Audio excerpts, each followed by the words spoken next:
Hello, everyone. My name is Alan Dick, and on behalf of my fellow co-founders Scott Silverman and Veronica Sontsev, as well as the rest of the entire CommerceNix team, I want to welcome you to today's webinar.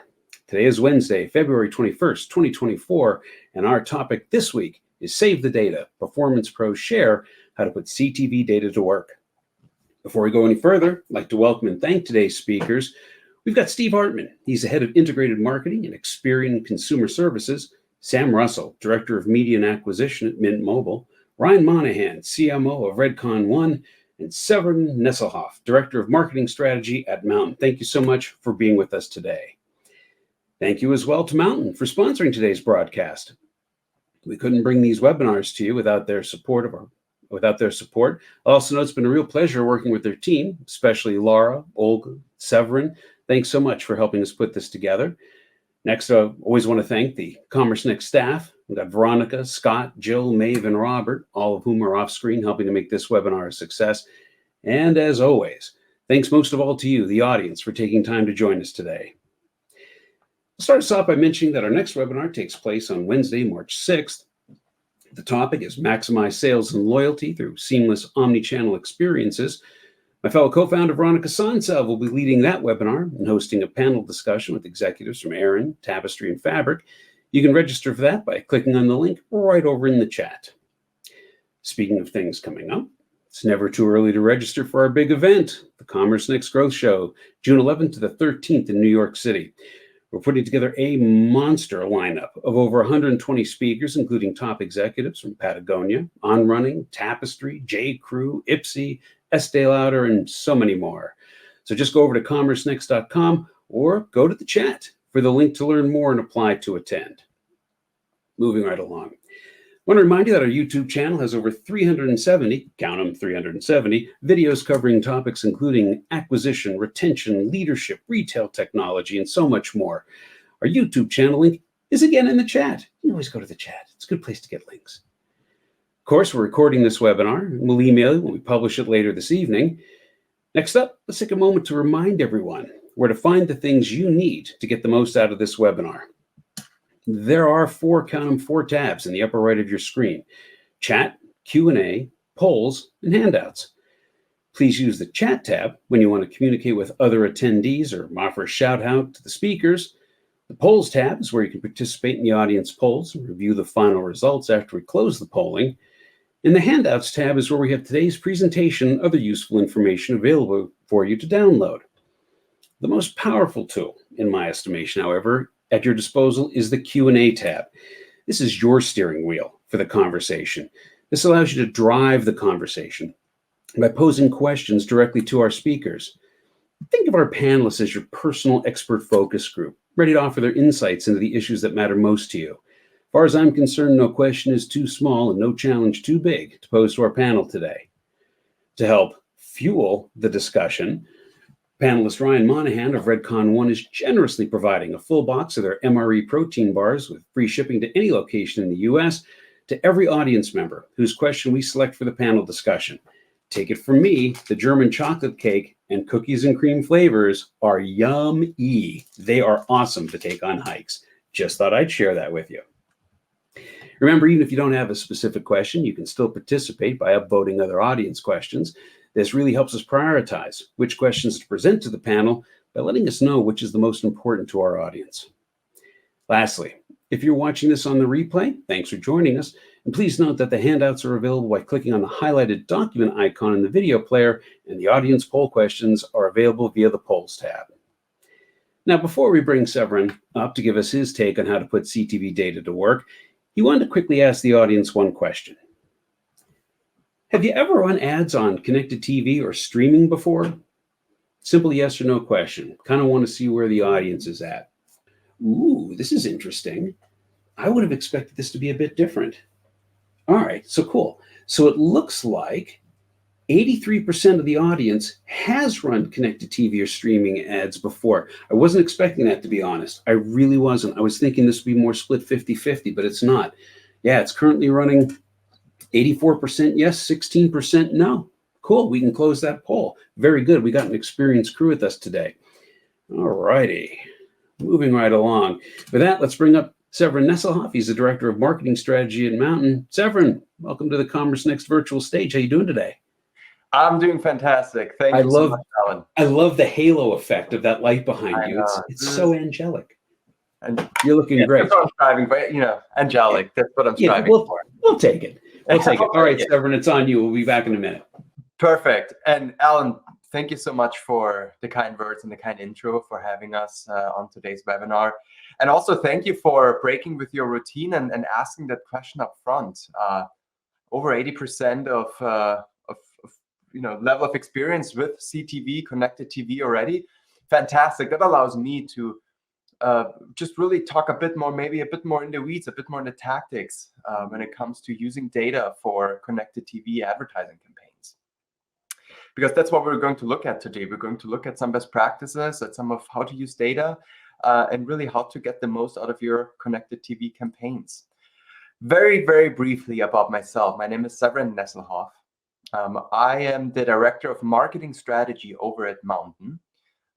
And prior to joining Mountain, I was roughly 5 years in consulting at the Boston Consulting Group, specifically focused on helping e-commerce brands, direct-to-consumer brands, unlock new growth channels.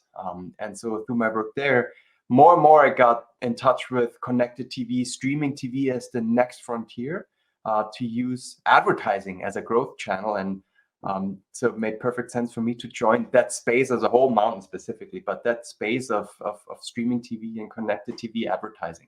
And super excited today to be talking about some of the trends we're seeing, the best practices that we're seeing, and just generally sharing whatever we can provide to help you get even more out of your connected TV campaigns.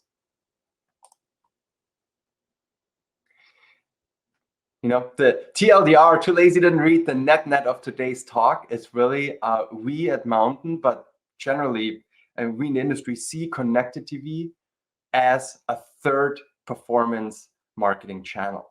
And I think that's, especially if you have experience in running advertising on TV, connected TV, that might sound familiar to you, that might ring true, but also we see a couple of best practices that you need to unlock to make CTV a third performance channel. And maybe that's a good place for me to briefly stop, and because we're using the acronym here, CTV. So when I refer to as CTV, that means connected TV, that really means streaming advertising, mostly on the big screen. It can be, of course, also on a mobile device or a tablet device, depending on the channel, depending on the app that you're using. But I think for the sake of this conversation, for this presentation, streaming TV, connected TV, CTV, it's all just meant to express this notion of using the streaming TV advertising ecosystem to get your ad in front of a consumer, in front of an audience. So very briefly, what we're going to touch on today, why CTV is important, why CTV is so popular these days and becoming even more popular. And then we're going to look at a specific case study. I brought one case study that highlights from basically the life cycle, if you will, from getting started to finding a new audience, to scaling your CTV program, to starting to really experiment and fine-tune your CTV campaigns. And then, of course, we measure throughout that life cycle, but then a couple of best practices on how to measure the impact of your connected TV campaigns. And then I'll provide you with a checklist of how to provide a partner. Let's be real, this is not meant to be self-serving and all point in the direction of Mountain. But again, I think just especially in a growing and evolving market like connected TV advertising, it doesn't hurt to just have a checklist of here's what to look for in a potential partner. I'm going to leave this, keep this very brief, especially since so many of you have experience in connected TV advertising. One stat that I wanted to leave you with is, though, that 66% of Mountain customers are first-time TV advertisers. The reason why I'm mentioning this stat is because, again, CTV, it's different from the linear TV ad buys. It's more direct. It's direct to brand, if you will. We as brand marketers can use it at our fingertips in full control. But it also means that there might be especially for maybe the 20%, for those of you who haven't advertised on CTV before, on connected TVs, there might be a perceived hurdle of getting onto that big screen, which I use the word perceived because it is easier than we all think or would have thought. But just one stat to show This now, CTV, the living room TV is now for all of us. It's democratized truly. So, and I'll also just briefly mention one stat on this slide, since we're providing these slides to you after the presentation. I noted the sources at the bottom in case you want to read through them in more detail. Another, to me, big difference between linear traditional TV and now connected TV is this notion that traditionally we thought of linear TV as more of a brand build, right? A brand builder, you use it for your big branding campaigns. If you look here towards the middle, I think bullet point number 3, 24% of brands surveyed by Digiday expect CTV to bring in 60 to 80% of their revenue in 2024. Now, is that last click, first click attribution? Let's just assume that 60 to 80% of their revenue will have been touched by CTV along the buying journey. And I think that's huge. That shows CTV is a revenue driver. It's not just for brand campaigns, can't measure it. It is directly attributable to revenue. And that's what we should be striving for, by the way, with CTV. It should be tied back to actual revenue, incremental revenue. Getting started is as easy as ABC TV. And really, we mean it, right? That's what self-serve CTV platforms are built for. They're built to look and feel like your Google Ads, your Meta Business Manager. It requires minimal creative lift, minimal investment, because you can test, you can scale, you can refine, you can optimize. Minimal training. Again, that's why we believe CTV is the third performance pillar, performance marketing pillar, because it does look and feel so much like the first two pillars, Google Ads and Meta Business. And minimal disruption in terms of your workflow. Again, it should fit in very nicely with what you're already doing creatively and from a performance marketing perspective. And that really brings me to highlight those, especially the first 3 points: minimal disruption, minimum investment, and minimum creative lift. That's why I brought one case study to focus on for today, which is Rumpl. Rumpl, being in e-commerce, selling outdoor blankets, selling really outdoor gear, and targeting that aspirational outdoor consumer, right? They go outside, they want to be in the outdoors. And Rumpl, just to take you from basically the story from getting started to testing, to scaling, to refining, when they got started with Mountain, their main motivation was to say, hey, we have it fine-tuned, we have it dialed in with our performance marketing channel, Google, Facebook, those paid social channels. Now we want to reach audiences. Number one, we might want to reach audiences that we're currently not reaching through these, let's just call them traditional digital channels. But also we want to just re-engage those audience members that we might have already reached with paid social, but we want to be on that big screen in the living room when they're consuming longer form content, just have that living room quality and connection with audiences. And so that's what they did. They used their third-party data providers. It was Oracle in this case. They used their first-party data for retargeting, and they used it to pipe it into Mountain's platform and stream their ads into the living room. And it was very successful at first and thereafter, but they saw success in the initial test. They scaled that spend. But I wouldn't, quite frankly, wouldn't have brought this case study to you, especially with 80% of you having experience in CTV, if it was just a case study of, started spending on CTV, it worked, and they scaled, and great, now it's the third channel for them. When it comes to performance marketing. The reason why I brought this case study is because Rumpl stumbled upon something really interesting, which is they started to find an audience that they hadn't reached before. And that audience, again, I mentioned this at the beginning, it was traditionally their audience was those outdoorsy type of consumers. They go outside, they're out in nature, they use that blanket to keep them warm. That's the core audience. But what they found now is that they had a new audience that they found through CTV, and they called it the indoor aspirationally outdoorsy, which fell outside of their core audience. And just to bring that point home, I'm going to stop really quickly. We're going to look at basically the same ad in two different variations. And you might say, well, isn't that what we do on Facebook or all of these paid social channels all day long, A/B testing different ad variations? And I'll say that's exactly what you'll find. That's exactly what you might already be doing. But what we're highlighting with this case study is now you have that power of creative variations based on audiences on the big screen in the living room through connected TV as well. So I'll stop right here. We're going to look at roughly 30 seconds of video, two separate video files, basically 2 separate ads, but you'll find there's only very little variation.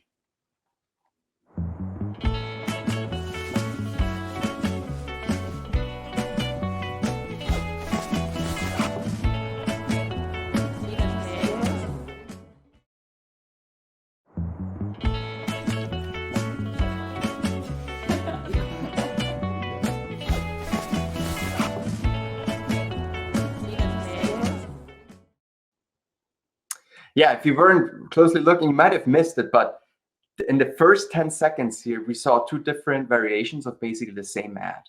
The first version of the ad is geared towards their core audience. You see the inside of a home and immediately go to the blanket to being out in the outdoors and exploring. Core audience. These are not aspirational outdoorsy consumers. They're already outdoors, and that's what this blanket is famous for. The second ad, that was based on just the exploration that Rumble was able to do based on the CTV insights, that there was now this new audience that they could target, which are the aspirational outdoorsy types, which is why in the second clip, you saw just 2-3 shots of a group of friends sitting at home, right, on the couch, making coffee, using the Rumble blanket to stay warm inside. Before then, we go outdoors and see Rumble in its, if you will, natural habitat, and those outdoorsy shots. And so that to me is really why I strongly, and we at Mountain strongly believe that CTV, performance TV, is that third pillar of your performance marketing strategy, because now you're able to take, to go really with an audience first approach and tailor your creative at scale to those specific audiences to make it resonate more. And that's what Rumble saw. After the first test, ramping it up with their core audience, now we're talking about the tale of 2 ads, seeing, you know, what more than 3.6x ROAS in Q4, as we noted here. So if you think of Q1 being when they had their core audience, now we start really segmenting out these additional audiences with focused creative for those audiences, and see that ROAS go up. And again, this is what I think we as performance marketers from paid social are so used to, and now we have that in the living room on connected TV.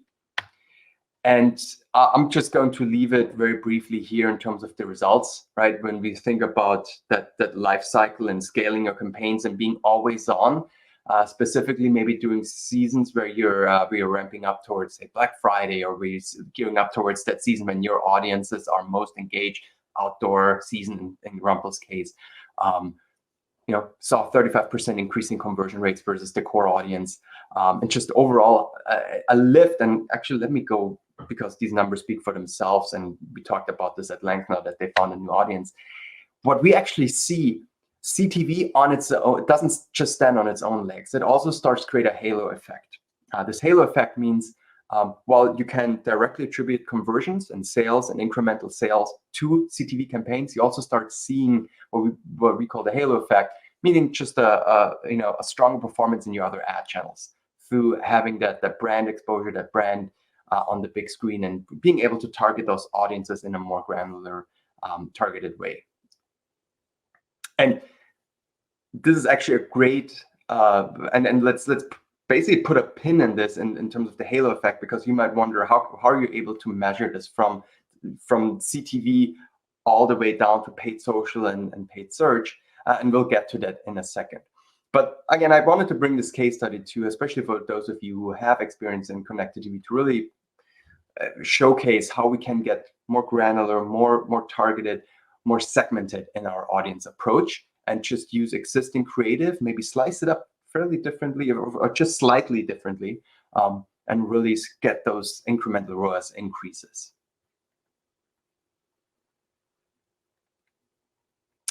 And you know what, and then I see those questions come in the chat. Maybe I'll take, because I want to pause on this case study before I go into the measurement. I'll briefly read one question. How was Rumble able to identify and target aspirational outdoorsy audiences? Great question. So that was basically shown in Mountain's platform, that there's a new audience ability to focus and target new audiences, recommended audiences, and so that's how we were able to surface that new audience to Rumble. So let me go back to the point I made earlier about this halo effect, because we also, or I also strongly believe that we should never grade our own homework. And that basically means, yes, at Mountain we provide you with a suite of reporting, ROAS, verified visits, all the things that prove to you that, hey, we're not just spending your ad dollars, we're actually giving you a return on your ad dollars. You can track it in real time, can make optimizations. The Mountain platform optimizes automatically, of course. But again, we provide you with those insights, but to the point of never grading your own homework, we encourage third-party measurement integration. That goes back to that that halo effect that I mentioned. For instance, I'm putting up Rockerbox because we just recently announced that integration. It's just one example. We integrate with Rockerbox and encourage our brands, our customers to bring their measurement tool and not just depend on our reporting. Of course, our reporting being real time, but nothing's better than having cross-channel reporting at your fingertips, especially if you start seeing an overall lift in your conversions across your ad channels driven by connected TV. And of course, we actually started not just with Rockerbox, but we started all with Google Analytics integration for that third-party reporting, for that third-party validation. And again, for those of you who want to read up on it later on, we also included a couple of brand partners of ours who used that Google Analytics integration to show how they used it to measure that, not just the connected TV performance, but also the halo on their other channels, and really see that lift across the marketing mix. And I mentioned this, not again, frankly, not wanting to be self-serving, but I strongly believe that I wanted to leave you at the end of this talk with an actionable list of looking for the right CTV partner for you, because it is a growing space. There's more and more providers, and just in our experience, the best brands, the best brand advertisers on CTV, they follow that same list, which is look at the inventory that you can access through a CTV provider. Look at the audiences that you can target both through your first-party data, your third-party data integrations that a CTV platform allows you to bring, and that audience extensions that we mentioned through that Rumble example that allows you to identify new audiences, automatic ad performance optimization on the fly, built into the platform, ROAS that you can measure, and the third-party validation, of course, that we talked about, being able to use third-party measurement tools. And just generally making you feel comfortable and confident to maintain your connected TV presence in the long term, and not just like using it for spikes during campaigns, but really develop into the third pillar of your performance marketing strategy. So those were really the key takeaways that I wanted to bring for today's talk. And not going to go through all of them in detail again, but to me, again, having been sort of brand side before joining Mountain, the one or two things that were most surprising to me about connected TV is, again, that hands-on keyboard ability to get our creative assets, our ads, into the living room with very little creative lift, very disruption to the workflows that we already established through paid social and other performance marketing channels, and that halo effect that really gets you even more value for your dollars, that ROAS that really spreads across your marketing channels, not just CTV. And that's really all I had for today. All righty. Well, great presentation. Thank you very much, Severin. Sierra, you are the first recipient of a case of Redcon 1 MRE bars. They're yummy because they're made with real food. Just kidding. Okay, so moving right along. Yeah, thank you for that. Yeah, if you got questions, please ask them. Sierra, thanks for that. Doug, I see you're in the audience. Liesl, MJ, great to have all you guys on board with us today. It's always fun to see names we know and people that are doing the work. Looking for some questions out of you guys. That's all I'm going to say. All right, moving right along. It's instant poll time. I want to start this by framing it with some previous polling results. On our last webinar, I asked the audience about the objectives you were trying to accomplish with CTV. Unsurprisingly, brand awareness and customer acquisition were the top results. In January, we asked about the barriers you face in testing and scaling TV advertising. Here, you told us that measuring success, high media costs, and cost of creative were all concerns. Now, but we're going to be discussing all these issues in just a few minutes, But what I really wanted to do was, knowing now that you've got these goals and these challenges, the only question I want to ask the audience at this point is, for those of you that are using CTV, how satisfied are you with those advertising efforts? For those of you that are actually using it, how satisfied are you with those advertising efforts? You're very satisfied, somewhat satisfied, kind of neutral, maybe it's too early to tell, or the results just kind of been everywhere. Maybe you're a little somewhat dissatisfied or very dissatisfied. Let me bounce on over here to the polls and see what we got coming in.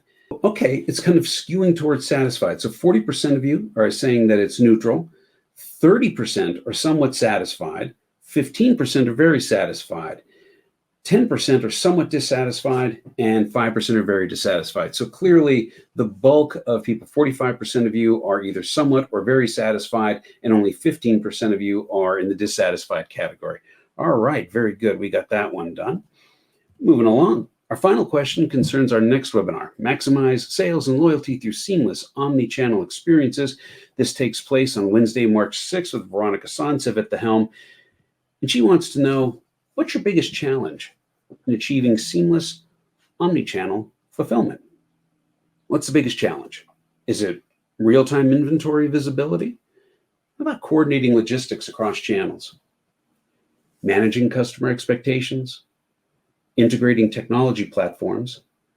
How about coordinating cross-channel returns and exchange of some of that post-sale action? Or maybe it's something else. Let us know in the chat.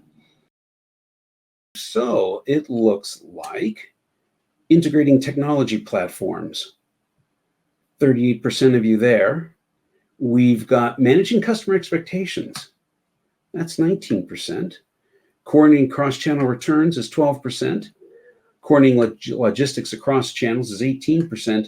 And real-time inventory visibility is coming in at 12%. So it definitely looks like integrating technology platforms and then managing customer expectations are the two that are the most concerning to you. Thank you so much for that. We appreciate it. With that, let us bring up our glorious panel. What I'm going to do is have the other two panelists introduce themselves. Sam Russell from Mint Mobile. How are you doing today? Doing great. How are you, Alan? Good. Why don't you introduce yourself? For sure. So, as you said, I am the Director of Media and Acquisition at Mint Mobile, and I have 15 years of e-commerce and lead gen experience, both in the digital and traditional media realms. So, yeah, great to be here, and I look forward to sharing what I've learned about CTV and streaming video with you all here today. Thanks for having me. Sounds good. Steve, Experian, why don't you introduce yourself? Thanks, Alan. My name is Steve Hartman. I lead marketing and media for Experian's consumer business.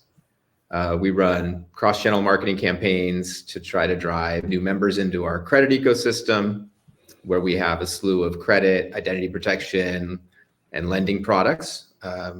We're part of the bureau, but we're the consumer arm. So, we run a lot of media, and CTV is very dear to our hearts and to our marketing strategy. All right, fantastic. I see the circle here, the circle of life, perhaps. No, dang it, can't get a win here. Technology, it's only the 21st century. I think you'd have that done by now. All right, well, we will bring Mr. Monahan on here in just a moment once Rob and our Crack AV team correct those issues. But for the moment, I want to go back to you, Sam. There he is. There's Mr. Handsome now. You're on the move, I see. You have a busy... No apologies necessary. I think there's to apologize to the audience for the moving background, but my name is Ryan Monahan. I'm the Chief Marketing Officer of Redcon One, fastest growing sports nutrition brand. But also the reason we're on the background is we announced yesterday that Deion became a owner within our company. And so we've been kind of on a little bit of a travel show for that. So this was super important to us. So I apologize in advance, but we will bring the heat on the content.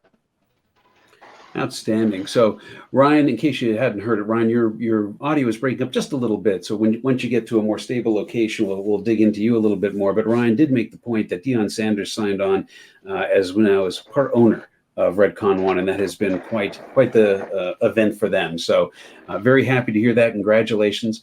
What I want to do is I'm going to go around the table here, Sam, Steve, and then Ryan. I want to ask you, how do you think about CTV's role in your marketing ecosystem? what is the role in relation to your company? What are you trying to achieve here? What's the strategy? Sam, I'm going to start with you again.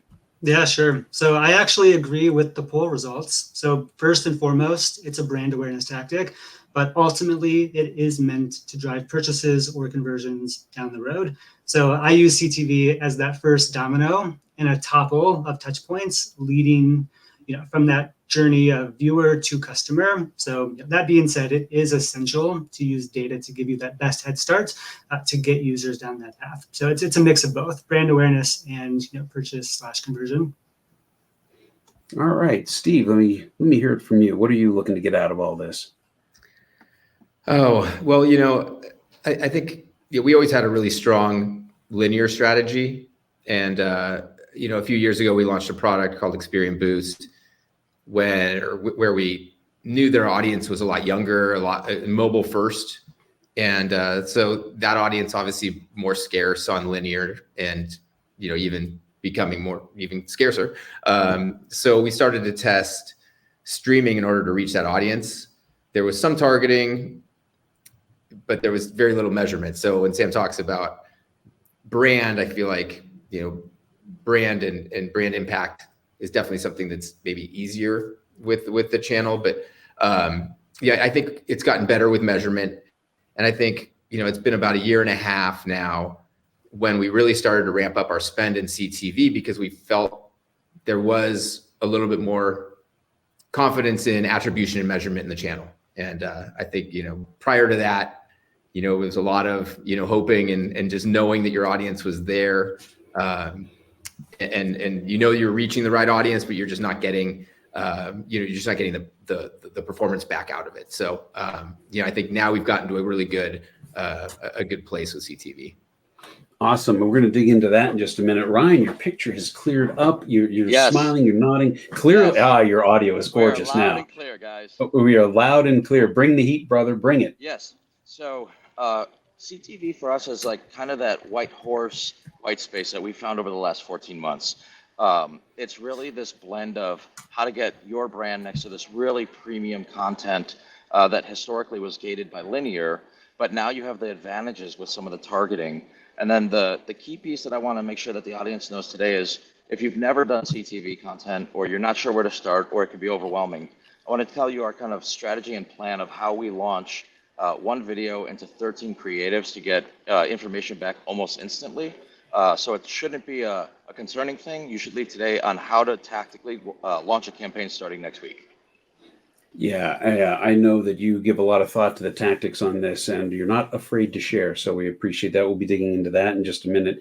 Well, actually, let me kick it right back to you. So we have a lot of experienced practitioners on this call, but we also have some newbies. So I kind of want to frame this.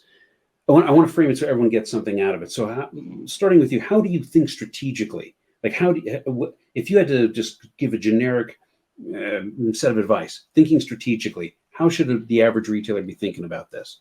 So I'm going to tell you exactly what we do in our creative sessions every time we go to produce a new piece of content. Step one is, what message do we want to get across?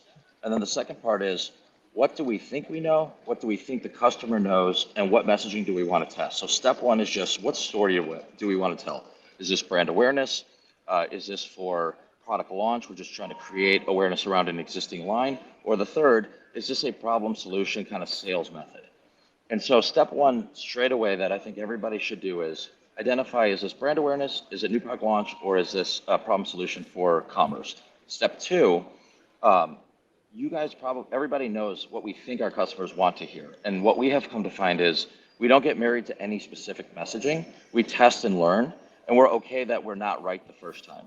And that was really the big change before. When we would launch a linear campaign and spend $70,000 to launch a commercial, we thought we had to get it right the first time. And then we come to learn that on social, messaging is much different. So the way that we think about this, so if with Alan and the Mountain team, we'll share over my secret playbook after if you comment below where you want it sent to. But in short, think about a problem solution and then think of 10 different intro hooks. So for us, we think of what's the most impactful first 3 seconds I can get in front of somebody. Is that a visual? Is that asking a question? For ours, we're in health and wellness. Are you looking to shed a few pounds starting next week? We think that might work well around New Year, New You, but there's also 9 other messages we start. So think 10 intros and then 3 outros. One is a call to action, one is just brand building, and one is maybe a retail omni-channel. Hey, available at these stores. And then let the content run, but don't be married to any of it. And what we try to do is we say, okay, these were the top 3 performing intros and the very best outro. And then what we do from that is go, okay, now let's test against that for the next flight. So what we do a lot of times is we'll film a ton of B-roll ahead of time. So that way all we have to update is the voiceovers that go with it. But that's allowed us to take, if you can produce content for social media, easily scale it to a really big, beautiful screen like how Mountain's product is. Your product's sitting next to Dancing with the Stars, but you're getting the same learnings in almost real time as if you were running them through social. So for us, it's our secret white horse. That's really good. And you addressed one of the questions I wanted to hit later on. And Severin, I see you nodding on this, and I think you're going to jump in, but I want to stay on track. I'll come back to this. One of the big issues that our audience has is that it's the cost of content creation. And I think your tactics there about shoot a bunch of B-roll, make sure you got a bunch of intros and exits, and just test the daylights out of them. I think that's just going to be it's just a good recommendation. Severin, I'm going to come back to you on that in a minute, but I want Steve and Sam to get a chance to talk about this from a strategy standpoint. Steve, what do you think about Ryan's comments? What are your suggestions? You're starting off brand new. How do we think about it? Yeah, Ryan's comment led me back to a stat that Severin put on the screen earlier, and I took a note of it. It's 66% of advertisers have reallocated social media funds to CTV.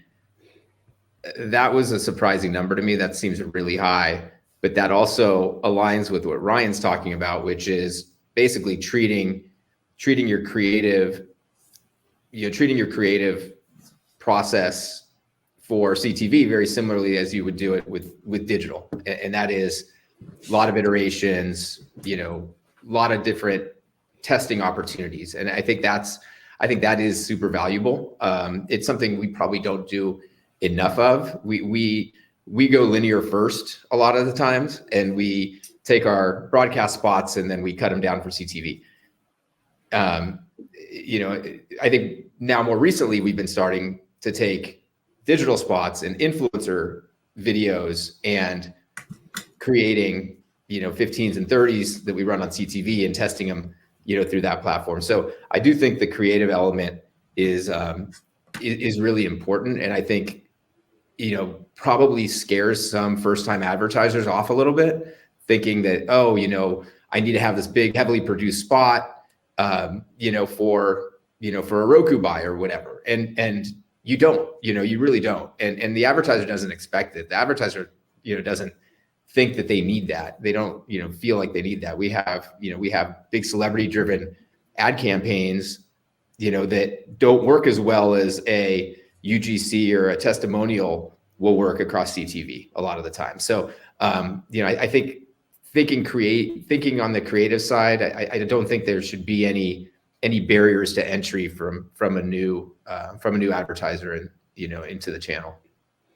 Sam, jump in here, then Severin, I'm gonna bounce over to you. What are your thoughts on this, Sam? Yeah, for me, I always start with the business goal. What are you trying to accomplish as a business? And then figure out how can CTV fit into accomplishing that goal? Do you need it to fill the funnel? Are you using it for competitive conquesting, et cetera? And then next is exactly like what Ryan said. You have to figure out what story do you want to tell and who do you want to tell it to? And then from there, the next step is just to figure out which platform or tool can help best you accomplish those goals, right? And as we've heard, Mountain is a great option. I've experienced with that as well. But others might need to hire an agency to run their CTV buy, or maybe you just want to dip your toes in the CTV pool and maybe expand your Google Ads video campaigns into the CTV inventory platform, right? So it's I think once you do those things in a sequence, tie it back to your goal, figure out what story you're telling, and figure out where you're going to tell that story, everything should fall into place in terms of that testing that we've been talking about. All right. So, there's a lot of great audience questions coming in. I'm definitely going to get to them. Severin, I don't want to get too far astray here. Ryan brought up about how, and it was an audience concern, about how content creation is a block. to a lot of people coming into this marketplace. Ryan was saying how he overcomes that. Did you have any thoughts, from your kind of your 30,000-foot view about how content creation could be simplified or made more cost effective? I mean, I have a view. I just think the brands, our customers that are most successful at it, quite frankly, I think our panel, I just love the approaches that you all took to this, because let me maybe put it as a negative. The one thing I wouldn't recommend, just based on what we're seeing, who is most successful at CTV, is don't try and go in and either, someone just said it, don't compare it to CTV in terms of you need to have this big shiny asset, but also don't compare it in terms of now, we've all been running maybe Facebook campaigns for 8+ years, and we have 1 million ad groups and 1 million variations. Don't get too caught up in that either. Just look at what's been working for you in recent campaigns and start maybe with 1 or 2 variations, and take it from there. So I would really encourage that middle of the road approach of saying it doesn't have to be as shiny and high of a bar like linear TV used to be, but it also doesn't have to be right out of the gate as segmented as your Facebook or Instagram or paid social campaigns. Just take what's been working and have maybe, as Ryan, for instance, mentioned, have tried to come up with a different intro, outro, see what you can do there, and get launched. Sounds good. So we're starting to get some audience questions. I'm just going to go through them. Here's a question from, let's go with, here we go, Sarah Ambrozic at Rain the Growth Agency. What platforms are all of you using to place your CTV buys? If you're comfortable talking about it, I'll let you just jump in. The question on the table, what platforms are all of you using to place your CTV buys? Any takers on that one, or do we want to move on? I don't want to necessarily reveal secret sauce here if we don't want to. I can just give you one piece on that for added value. Do it. I think the 2 parts that you should think about for this is really who is forward thinking. Mountain's a great example. There's a few brands out there. They're really great. No, we lost your audio there. Sorry, there we go. Okay, so making sure you're with the right partner, and also a partner that's nimble enough to adjust flights as you need. Not saying daily, but that's what we always look at, is who's the right partner to build a nimble solution for us. So that's just a key piece, is, don't be married to what you've always been with for 100 years, but really being with who's going to be nimble for the future. Excellent point. Sam, Steve, anything? If not, we're going to move on. All right. Sharday Porter from Brand Story Experts. As attribution methodologies continue to evolve, and the importance to figure out how to leverage a combination of advanced analytics, technology, and strategic thinking, how do you decipher and credit testing different platforms appropriately? How do you decipher and credit different platforms appropriately? Sam, Steve, any thoughts on this? Yeah, it's a great question. And honestly, I go back and forth on this myself, but the place I usually land is to never have just one source of truth for measurement in any form of attribution. I think you might want to skew one way or the other in terms of like where you look first. But if you have internal website reporting, if you're using Salesforce, if you're looking at Google Analytics, along with the platform data, I would say use them all directionally. They're all going to be inconsistent and have major discrepancies from one to the other. So just keep that in mind. I mean, I'm sure most of you are aware of that anyway. But yeah, it's try to use all of that data that you have and look at it in terms of trends, not in terms of if this is the only place I'm looking for that data. All right. Steve, you want to jump in on that at all? Any want to amen that, or is there something else you want to add? Amen for sure. I testify. I do think looking at third-party attribution tools is important. As well as anything you have internally, like an MMM, that can provide insights on your cross-channel buys. I think if you as Sam mentioned, like having multiple sources is important. I said this yesterday to you guys, but I was really getting sick of platforms grading their own homework. Everyone, hey, this is your reach. It's these obscene numbers. So having having a third party come in and kind of be your source, or at least a source of truth for you, I think is really important. And you have to really figure out what your key metric is that you want to solve for. And I think there's a lot of the tools solve for different things, but is it incremental reach over your linear buy? Is it straight performance? Is it some sort of a brand lift or impact there? So I think there's different ways, different tools, but try to get as many touch points as you can, as many data sets as you can to try to solve for what you're trying to reach. And then one last super tactical piece for that, that was kind of the missing piece for us from an org perspective on how we thought about data, really leaning into some kind of customer database platform.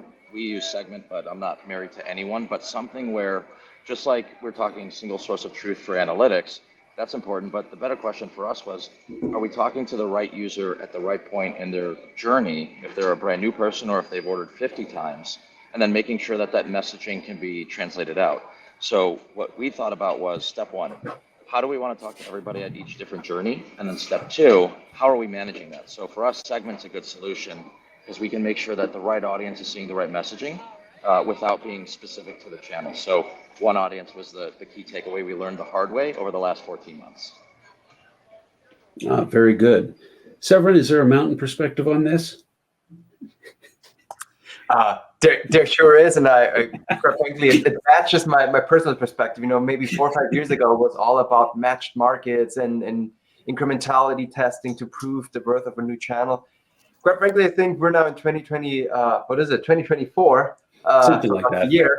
I think we all should expect the platforms that we're using to bring some of that functionality, not if it's built in, at least through third-party integrations. I mean, for instance, Meta provides you with incrementality tools that are built into the platform. So I do believe that yes, we all have to be smart about how we test. Matched market is maybe one way, but also I think at this point in time, we can expect some of these platforms that want our ad dollars, and I'm not speaking, I guess, more with the consultants head on, but these ad platforms to bring their own measurement too, at least through integrations, if not built in. And Steve, your term of not grading on homework, I think is key here. I stole it from my presentation. I hope you don't mind, but because I think that just rings truer than anything else. That's absolutely true. That's absolutely true. Yeah, I thought it was a great simple way of describing a real issue. So well done. We're getting lots of great questions, including one from Doug Jensen from Estee Lauder. Dougie. He wants to know, do you leverage online TV, for example, YouTube, publisher sites, as well as CTV? Or is CTV the only reach platform that looks like TV? Again, from Doug Jensen at Estee, how do you leverage online TV, for example, YouTube, publisher sites, as well as CTV? Or is CTV the only reach platform that looks like TV? And I just did that to see if I can get Doug to laugh again. He's making comments in the chat. Now, I don't know if you guys can see. So I couldn't see that, but yeah, I mean, context. Short answer, we like to buy the glass, right? The living room. And so we buy YouTube TV, we buy YouTube CTV, or 95% of our YouTube buy is on CTV now, even our performance buy. And so, we use YouTube as a CTV buying platform, essentially. So, the days of, online video, I think are we do it with like kind of the performance layer of our buy, but, for the most part, you can buy CTV on YouTube for much cheaper than you can with other CTV platforms. So, YouTube is an important one for us for sure. Mm-hmm. Sam? Yeah, I think from a customer or consumer standpoint, the lines are blurred more and more each year. And from their perspective, they don't really care if it's CTV versus linear versus YouTube TV. They just want content. So from an advertising perspective, I absolutely recommend casting a wider net as much as you can to test, and then winding down your budget where you see the most performance, unless you have a limited budget, that is, of course. But yeah, I think you have to be everywhere. The consumers don't care. You're going after them, not their specific channel. Agree. Severin, you want any piece of that question from Doug? Any comments on that? I don't, just because these are asked to the retailers, I mean, you can't jump in here. No, I echo Steve and Sam's sentiment. Especially Steve, as you mentioned, you buy the big screen TV, you buy the glass. But I think that question also does a great job at highlighting now the plethora of options that we have to reach consumers. And it basically ties directly back into our previous question with the attribution and the measurement and just seeing what works best. I think one of the things you see here, you see a couple more questions coming in. Again, we do have time for a couple more questions if folks want to get them in. I've got plenty of other questions here, but I'm more than happy to run with the ones you provide from our audience. We do it for you guys. So we got a couple of questions on budget. And again, I think this is, I will issue the caution that I don't expect secret sauce to be delved here. Maybe personal opinions or general guidelines are perfectly acceptable. But Liesl Walsh, hey Liesl, from Many Moons, what % of total budget in a campaign do you think you need for pure testing before scale? Like how many days of a campaign or the testing phase? Again, I'll repeat it. This is from Liesl Walsh. What percentage of total budget in a campaign do you think you need for pure testing before scale? Like how many days of a campaign or the testing phase? That's the question on the table. I'm going to look at Sam. I'm going to look at you, Sam. Yeah, it's a great question. And honestly, it just goes back to statistical significance. I wouldn't say it's a certain portion of the budget versus another portion, but it's more of, are you spending enough to get meaningful data? And are you letting the campaign run long enough to acquire that data as well? So I know it's not directly answering the question, sorry, Liesl, but I would say make sure you're getting that statistical significant data before you make a judgment call on whether it's working or not. All right, Steve. I feel the same way. I think it's, I don't think there's a formula that's been built out that says, you need to spend this or that. But yeah, I think there is, you do need to give it enough runway to get us to statistical significance for whatever you're trying to reach. Yeah, that definitely seems to be the correct answer. We've got Eric Brinker from 4 Patriots, and this is related. What share of your overall ad spend is done on CTV? It's an interesting question considering that a lot of this money is moving over from social to this. So just kind of interested, again, rough terms, vague terms, ideal terms. Again, I'm very hesitant on secret sauce issues, but I do want to try to answer as best we can. Yeah, this one is this one's interesting. I think there's always been like industry rumblings of what it should be. And I think a couple of years ago, it was like 80-20. I think last year we were probably 70-30, maybe started out at 75-25. And I think now we're closer to 60-40 with linear getting the majority of the dollars, but the gap is definitely closing. The closest comparison to your CTV strategy will always be linear, right? So that's your linear versus CTV. But most advertisers are spending just way more on their tried and true linear buys because that's what they know. But like I said, I think the gap is definitely closing on that. Mm-hmm. All right. Oh, very good. So another question just came rolling in. This is from Ben Rossoff. Hope I didn't mispronounce that, from Disney Streaming. The question we were asked earlier about our biggest challenge with CTV right now was, for example, integrating technology.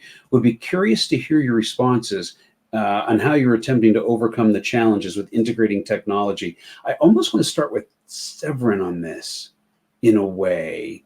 Do you, again, because I'm kind of interested in how you see it from a 30,000 foot perspective. Maybe I'm wrong calling on you first. Do you have a thought on that? I'm just curious what you see. The question on the table is, what's the biggest challenge with CTV right now concerning integrating technology? Yeah, I think, and if I understand Ben's question correctly, I mean, you could separate out, is it the measurement technology? Is it the upfront creative technology? Right? Is it the technology that allows you to place your buys and optimize your campaigns? I mean, again, I can just reiterate from our perspective, what we hear the most and what customers ask us the most for is 2 pieces of technology. Number one is the measurement, right? That goes back to Steve's point, not creating your own homework, enabling third-party validation of your results through in our case, the Rockerboxes of the world, the Google Analytics of the world. One thing we're seeing more and more now, though, is integration on the front end.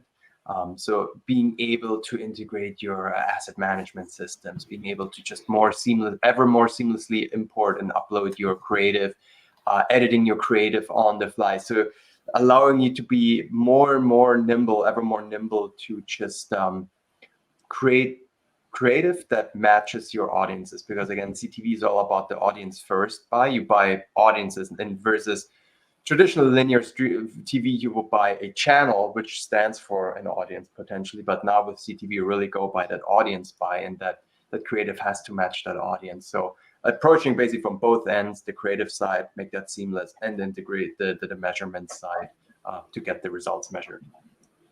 All right. Sam, Steve, you want to jump in on this question of the issues about integrating technology?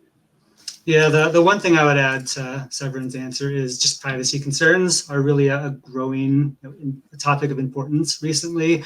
And I feel like that might put a hindrance on technology. Technology might be hindered as the focus is put more on privacy first marketing, as opposed to really pushing our technological boundaries to their limits. So I think if there was no privacy concerns whatsoever, technology would probably advance a lot quicker, especially with the intro of AI into all things marketing. But I do think privacy first is a big issue right now in the tech space. Interesting. Steve? Not much to add, except for, I think data is so important, and getting the data right. If you're using your first party data, if you're relying on the first party data of a platform, really just kind of, making sure you're buttoned up on that front. And I think there's a lot of trials and tribulations that happen as you're trying to, create a really strong data-driven campaign, and I think just really making sure you've thought through the whole process and had some guidance in getting it done. Yeah, I think that's excellent advice. I cannot believe that we're at the top of the hour already. I mean, when we start talking, like, I got a full half hour, we got plenty of time, and I look at the clock, it's like, I got 2 minutes.